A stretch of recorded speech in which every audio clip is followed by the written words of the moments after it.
Le presbytère de Borlée est une grande résidence du style néo-gothique. Elle est connue pour avoir une légende plutôt particulière. En effet, le presbytère de Borlée est situé à un ancien emplacement d'un monastère du XIIIe siècle. On raconte alors qu'une histoire terrible se serait passée. Une jeune nonne du couvent de Bure était tombée amoureuse d'un moine. Quand ils voulurent s'échapper du monastère, ils se firent finalement rattraper et condamnée à mort. Malheureusement, la nonne aurait été emmurée dans les murs du monastère. Et depuis ce jour, des choses très étranges se passeraient dans ce manoir. Le monastère a alors été reconstruit pour devenir un presbytère en 1862 et la personne qui a décidé de le reconstruire se nomme Henri Bull. Depuis Henri Bull, il y a eu plusieurs autres personnes qui ont aussi vécu dans le presbytère, la famille Smith, la famille Foster et Harry Price. Bonjour à tous, aujourd'hui on se retrouve dans la dernière vidéo True Crime du mois. J'ai un peu de mal avec l'élocution aujourd'hui, donc je sens que ça va être très long et très catastrophique, donc je m'en excuse d'avance. J'espère que du coup cette série du mois d'octobre vous aura plu. J'ai essayé de faire de mon mieux, même si clairement on est d'accord, je peux encore faire mieux, mais on fait comme on peut. Voilà, du coup aujourd'hui on va parler du presbytère de Borlée. Je pense que cette histoire est assez connue et peut-être que si vous êtes amateur comme moi de True Crime, vous connaissez sûrement déjà cette histoire. Là on va s'attaquer à quelque chose qui est paranormal, donc vous y croyez pas, libre à vous. Mais c'est très connu parce que même les Warren sont intervenus dans cette histoire, donc on va en parler un peu plus tard. Mais voilà, j'espère quand même que ça vous plaira. Installez-vous confortablement ou mettez cette vidéo en fond. Et puis c'est parti, go to the vidéo. Première personne à avoir reconstruit le presbytère et à avoir habité dedans est donc le révérend Henry Dawson Ellis Bull. Et donc le 11 février 1862, 4 ans après avoir terminé ses études, il épouse Carolina Sarah Foster, elle-même fille d'un autre révérend, et au cours de la même année, il devient alors recteur de l'église de Borlée. Et en plus de ça, il a donc pour projet de reconstruire le presbytère. Il savait qu'il y avait des rumeurs déjà qui circulaient sur ce presbytère et ils vont y emménager très rapidement. Et très rapidement, ils vont aussi devenir les témoins de phénomènes paranormaux. Il va y avoir des bruits de pas, des craquements, des coups dans les murs, des objets qui bougeaient tout seuls. Et même parfois, ils pouvaient apercevoir une religieuse fantomatique qui déambulait dans le jardin. Et d'ailleurs, il y a 4 des filles du révérend qui vont rapporter à leur père que elles aussi, elles voient quelqu'un qui erre au crépuscule, donc cette fameuse religieuse, et elles ont tenté de l'approcher pour lui parler, mais l'apparition aurait brusquement disparu au moment où elles l'ont approché. C'est alors le 2 mai 1892 que le révérend y meurt dans la chambre bleue du presbytère de Borlée. Et donc du coup c'est le révérend Harry qui va prendre sa succession. On raconte aussi que ce Harry qui reprend la succession, il aimait beaucoup les phénomènes paranormaux qui se passaient dans ce presbytère, même encore plus que son père. Et donc du coup il va vivre à Borlée jusqu'en 1927. Et eux par contre ils avaient des domestiques, et les domestiques ils faisaient que partir des lieux, et je pense qu'ils en ont eu beaucoup et ils faisaient vraiment que partir à chaque fois. On va dire que de 1862 à 1927 du coup le presbytère de Borlée était habité par la famille Bull. Quant aux villageois même de Borlée, ils savaient très bien qu'il se passait des choses bizarres et même eux, ils assistaient parfois aussi à ces phénomènes paranormaux, notamment donc cette fameuse religieuse nonne qui traversait souvent le jardin. Et ils ont d'ailleurs nommé le trajet qu'elle fait la promenade de la nonne. Et du coup, le révérend, avant qu'il meure, il trouvait ça très intéressant, très divertissant. En fait, lui vraiment il se prend pour un roi avec les clowns quoi. Il a fait installer une maison d'été qui donnait donc sur cette fameuse promenade de la nonne. Et du coup, comme ça, il pouvait regarder quand elle venait, ses apparitions, etc. Les soirs d'été, il fumait sa petite clope, son petit cigare, et il regardait avec son fils la traversée de la nonne. Voilà. Eux, ils emménagent donc le 2 octobre 1928 Ils savaient bien, évidemment, ils étaient au courant des rumeurs qui circulaient sur ce presbytère et ils n'ont pas visité la maison avant et du coup quand ils sont arrivés, apparemment la maison elle était dans un très très sale état. Il y avait des tuyaux qui étaient cassés, il y avait des coupures d'eau à certains moments, le toit qui avait une fuite, il y avait des chambres qui étaient inhabitables, enfin voilà, il y avait plein de problèmes. Et en fait, à un moment, on raconte que Mada Smith, elle est en train de nettoyer un placard et elle tombe sur une étrange boîte, une sorte de colis. Quand elle ouvre ce colis, elle voit le crâne d'une jeune femme. Je sais pas comment elle sait qu'elle est jeune, mais en tout cas, elle tombe sur le crâne d'une femme. Donc déjà là, bienvenue de la maison, voilà, c'est un petit coucou, voilà. Et puis ensuite, ce qu'ils vont souvent entendre, eux, les Smiths, ça va être des bruits de pas qui étaient apparemment très lents, mais voilà, ils entendaient des bruits de pas sur une pièce qui normalement était une copie, il y avait personne dedans et eux ils entendaient des bruits de pas. Et du coup, un soir, Monsieur Smith, il va attendre comme ça le bruit et il a une arme, genre une arme de hockey avec lui. Et il va attendre. Le bruit va venir et en fait le son ressemblait vraiment à celui de pantoufles sur du plancher et donc du coup lui il va aller au bruit. Donc le révérend va se diriger là où est le bruit et il va donner un gros coup avec son truc, mais ça ne tape rien. Ça ne tape strictement rien. Et en plus, il continue d'entendre les bruits de pas. Donc voilà, super flippant. Il y a encore des domestiques qui vont vraiment prendre congé très vite, qui vont partir très vite. Par exemple, on a une autre servante. Enfin, par exemple, on va avoir une nouvelle servante qui va être ramenée de Londres. Et en fait, elle va prendre 2 jours de congé après son travail parce qu'elle a vu donc cette fameuse nonne marcher dans les bois. Et du coup, elle a pris congé. Il va en avoir aussi une autre qui rapporte avoir vu à 2 reprises une vieille calèche sur la pelouse tirée par des chevaux fantomatiques. Eux, ils veulent être en contact avec la Society for the Psychic Research, donc la Société pour la recherche psychique, la SPR, plus connue non, parce qu'on va beaucoup en parler de la SPR, donc voilà, retenez le nom SPR. Voilà, et donc ils vont demander appel à elle le 10 juin 1929. Et en fait, du coup, c'est lié à un journal qui s'appelle le Daily Mirror. Et du coup, ils vont envoyer un fameux journaliste qui va aller enquêter au presbytère. Et en fait, finalement, ça va être publié donc dans ce fameux journal. Et du coup, ça va attirer beaucoup de touristes, beaucoup de monde en fait, qui vont commencer à rentrer dans la propriété, piétiner les pelouses, les parterres de fleurs, regarder par les fenêtres, importuner les Smiths, je suppose qu'ils sonnaient, qu'ils venaient toquer, etc. Et du coup à chaque fois les Smiths devaient appeler la police pour que ces gens-là partent, etc. Et en fait ça les a fortement incommodés, ce qui est normal puisque il y a toujours des gens qui venaient à cause de la fameuse popularité du lieu. Et donc c'est le 14 juillet 1930, donc soit 2 ans après, même pas je crois, 1 an peut-être après leur emménagement, qui vont quitter le presbytère de Borley. Le manoir il va donc rester inoccupé pendant 6 mois. Et donc après eux il y aura les Foyster. Donc avec eux, l'intensité des phénomènes, elle va vraiment s'accroître. Donc eux, ils arrivent en octobre et Lionel Foster, c'est le cousin du révérend Henry Bull, donc la première personne, donc c'est son cousin. Et du coup, il va s'installer à Borley avec sa femme et sa fille qui a 2 ans et demi et qui se nomme Adélaïde. Comme je vous l'ai dit, les phénomènes vont beaucoup s'accroître quand ils sont dans la maison. Lui, Foster, il va noter tout ce qui se passe, tout ce qui vit dans la maison, il va le noter. Et il va rapporter au moins 2000 observations. Et il met aussi tout ça dans un journal qui s'appelle le journal des occurrences et du coup il va noter ça pendant 2 ans. Ce qui est raconté dans ce journal, qu'est-ce que le révérend Foster peut vivre avec sa famille. Déjà, lui et sa femme, ils se retrouvent parfois enfermés dans leur chambre. Il y a des fenêtres qui se brisent soudainement, leurs effets personnels qui disparaissent, sous leurs yeux, des objets qui lévitent, qui changent de place, qui étaient projetés dans les pièces, des meubles qui tournaient, des cloches qui sonnaient, des portes qui se fermaient et qui s'ouvraient toutes seules. Il y avait aussi des petits feux qui démarraient comme ça brusquement sans aucune raison. Parfois des odeurs qui étaient assez étranges et qui n'avaient pas lieu d'être en fait et qui passaient comme ça. Il y avait des voix mystérieuses, des chuchotements. Et puis apparemment la plus grosse chose pour laquelle ils vont avoir affaire, ça va être une énorme entité qui apparemment s'attaquait à la femme du révérend Foster, donc Marianne.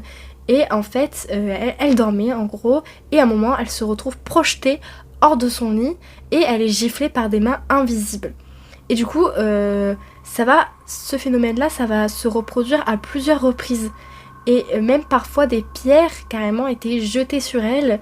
Et un jour, on va même la découvrir inconsciente sous un matelas. Donc vraiment, il y a quelque chose en tout cas qui s'attaque à elle. Aussi, entre-temps, ils remarquent que leur fille, elle est peut-être un petit peu seule, elle se sent peut-être un petit peu seule, donc ils veulent qu'elle ait un ami.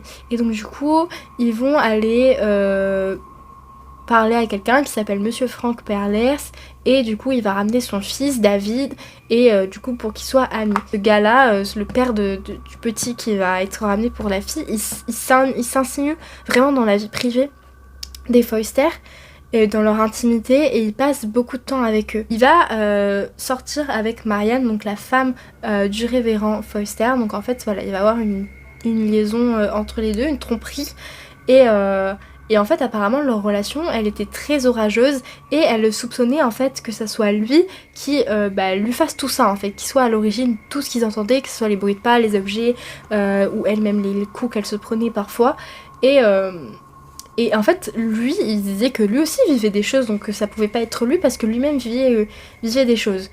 Mais c'est pas tout, parce que aussi plus tard, il va avoir des messages griffonnés qui commencent à apparaître sur les murs, et ça même en présence d'autres personnes. Ça veut dire que ça va pas être que Marianne ou le référent Foster ou quoi, ça va vraiment être avec plein de gens qu'il va se passer ça. Et du coup, on trouve que l'auteur de ces murs, enfin l'auteur de ces messages sur les murs, on dirait qu'il a une certaine affection pour Marianne, parce que en effet, il s'adressait, la plupart des écrits sur le mur apparemment s'adressaient vraiment à elle. Par exemple, il disait Marianne, s'il vous plaît, aidez-moi, ou demandez de l'aide et des prières.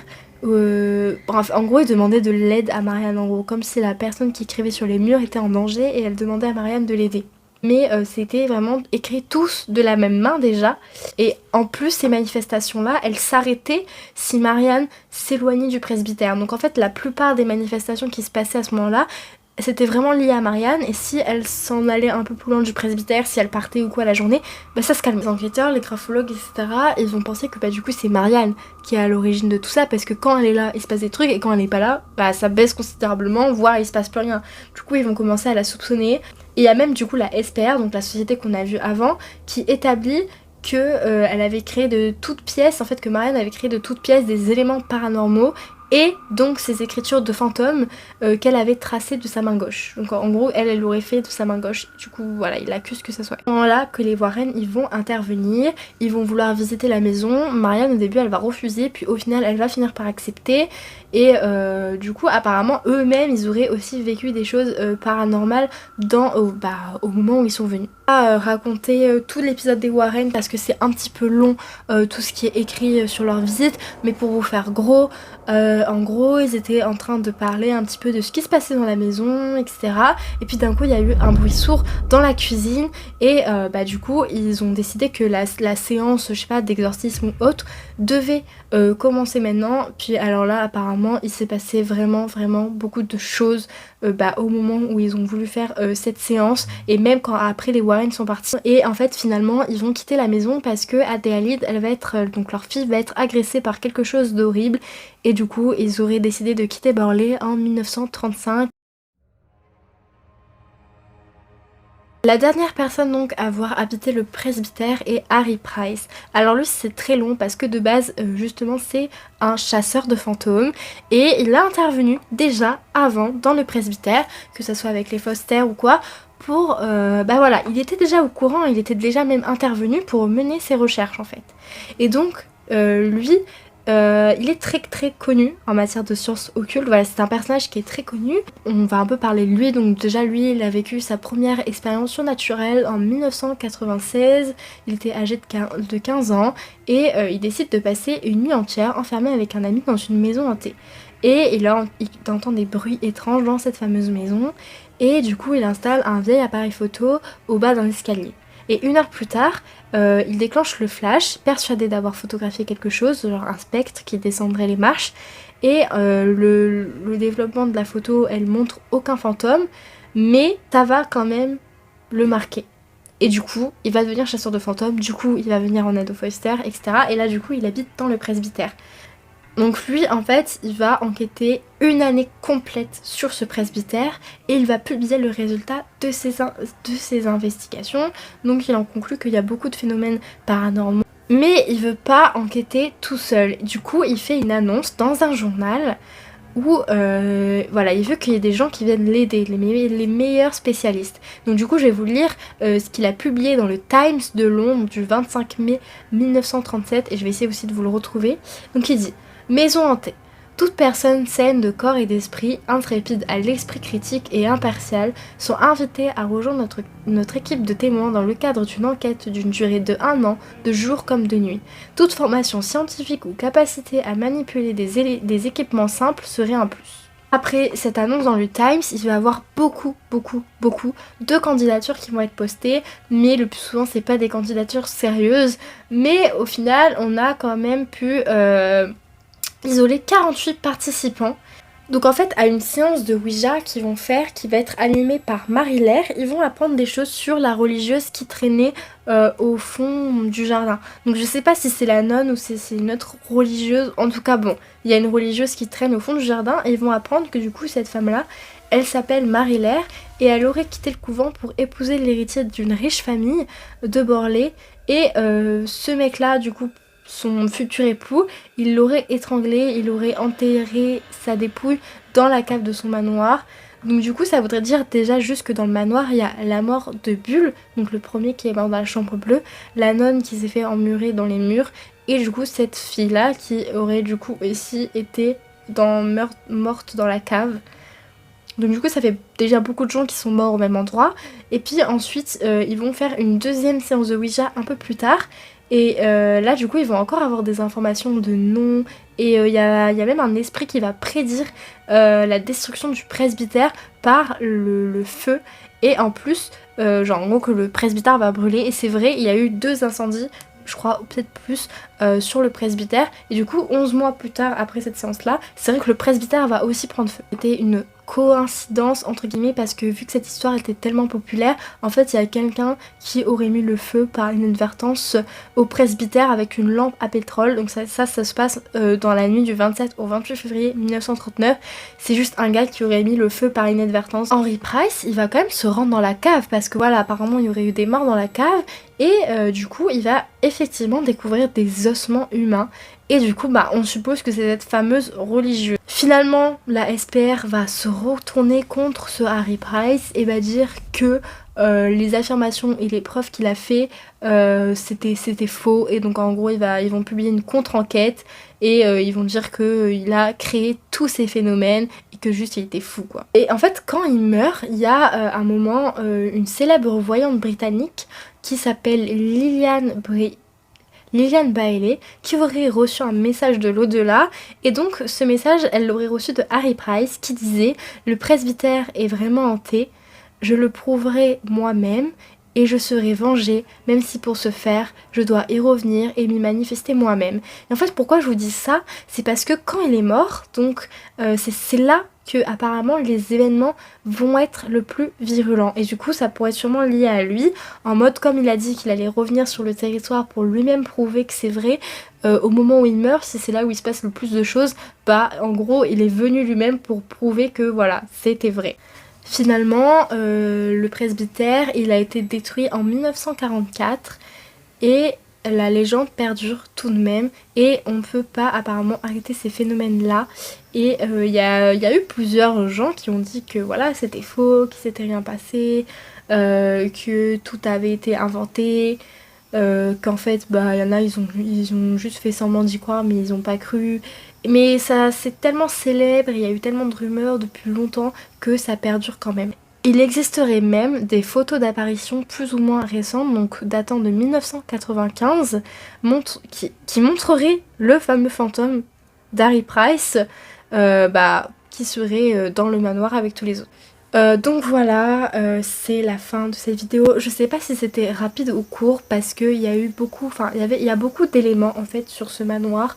Vraiment, si vous faites juste un petit peu de recherche, vous verrez qu'il y a beaucoup de choses qui se sont passées. On va dire que c'est des trucs paranormaux basique entre guillemets parce que personne s'est fait tuer par un esprit, mais voilà, il y a eu entre Marianne qui s'est pris des coups, les chaises qui volaient, les Warren qui sont intervenus, les objets, les portes, les bruits de pas, les sifflements, les chuchotements, voilà, c'est des trucs qu'on retrouve souvent dans les lieux paranormaux, mais là ce que j'ai trouvé fou c'est qu'il y a plein de gens qui ont vécu dans ce manoir et qui ont tous vécu quelque chose et qu'en fait il y a plein de monde impliqué, genre vraiment beaucoup de monde impliqué dans cette histoire, genre vraiment on dirait que la moitié du village en fait a vécu des trucs paranormaux etc, donc c'est très très connu. Après est-ce que c'est vrai, est-ce que c'est faux, on ne sait pas. Moi personnellement je suis une fan des Warren et j'ai tendance à croire que tout ce que les Warren ont vécu est vrai, donc si les Warren ont intervenu pour moi c'est vrai tu vois, mais je ne sais pas, on ne saura jamais. J'espère que pour ceux qui connaissaient pas cette histoire, ça vous a un petit peu intrigué. Je vous mets évidemment les liens que j'ai fait pour cette vidéo dans la barre d'infos. Si vous voulez voilà, aller chercher des renseignements en plus parce que là, c'est pas une vidéo très détaillée. En fait, j'ai essayé de résumer parce que je veux pas que ce soit une vidéo trop longue non plus. Donc j'ai vraiment résumé tous les détails que j'ai trouvés sur ce manoir tout simplement, mais je trouvais ça super intéressant parce que moi je crois que je le connaissais pas avant. En même temps il y a beaucoup de lieux hantés. Moi je connaissais la maison Amityville mais je pense que ça tout le monde connaît, mais celle-là voilà. Après les lieux en soi en fait sont un peu tous pareils on va dire, mais là j'aimais bien le fait que aussi il y a les promenades avec la religieuse, les chevaux fantomatiques que plusieurs personnes voient, le gars qui est là qui installe une maison d'été carrément pour regarder cette fameuse nonne marcher, enfin je trouvais que c'était vraiment très intéressant et qu'en fait ils avaient même pas peur et du coup je trouve que ça changeait un peu des maisons où on a peur etc. Voilà, je vous souhaite un très bon Halloween, j'espère que vous passerez voilà, tout simplement un bon Halloween et puis du coup nous on se retrouve en novembre pour une prochaine vidéo. Bisous à tous, j'espère que ce mois vous aura plu, bye bye.